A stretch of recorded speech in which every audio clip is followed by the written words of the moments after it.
Bonjour les enfants, la mer salée. Comment l'eau de mer est devenue salée? Il y a fort longtemps, vivaient en Chine deux frères.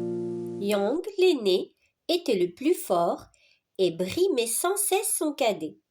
À la mort de leur père, les choses ne s'arrangèrent pas et la vie devint intenable pour Yang le cadet.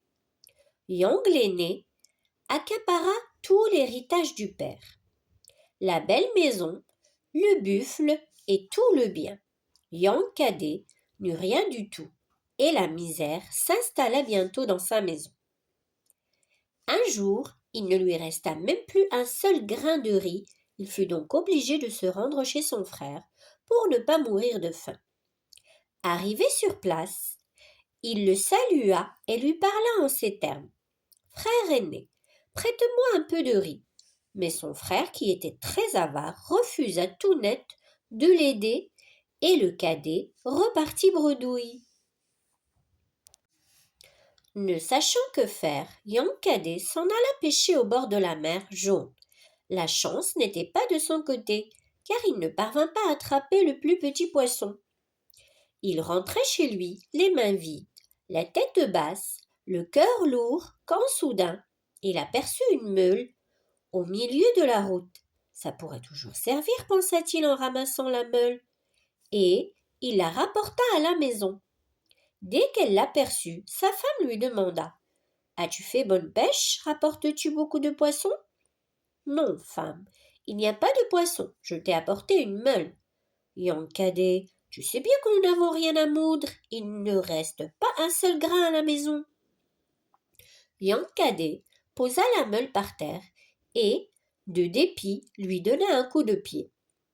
La meule se mit à tourner et à moudre. Il en sortait du sel, des quantités de sel. Elle tournait de plus en plus vite et il en sortait de plus en plus de sel. Yang cadet et sa femme étaient tout contents de cette aubaine tandis que la meule tournait et le tas de sel grandissait. Yang cadet commença à avoir peur et se demandait comment il pourrait bien arrêter la meule. Il pensait, réfléchissait, calculait, il ne trouvait aucun moyen. Soudain, il eut enfin l'idée de la retourner et elle s'arrêta.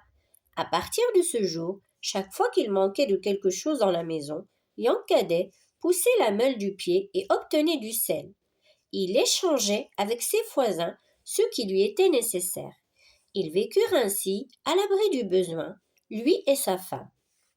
Mais le frère apprit bien vite comment son cadet avait trouvé le bonheur et il fut assailli par l'envie.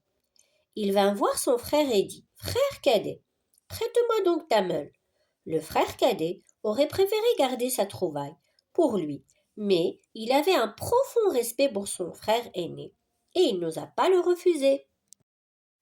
Yang l'aîné était tellement pressé d'emporter la meule que Yang cadet n'eut pas eu le temps de lui expliquer comment il fallait faire pour l'arrêter. Lorsqu'il voulut lui parler, ce dernier était déjà très loin, emportant l'objet de sa convoitise.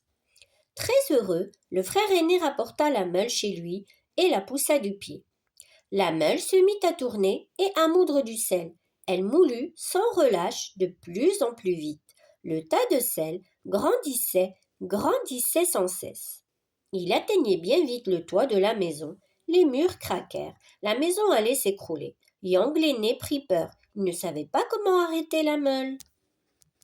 Il eut alors l'idée de la faire rouler hors de la maison, qui était sur une colline. La meule dévala la pente, roula jusque dans la mer et disparut dans les flots.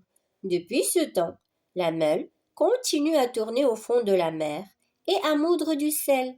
Personne n'est allé la retourner. Et c'est pour cette raison que l'eau de la mer est salée. À bientôt les enfants pour une nouvelle histoire.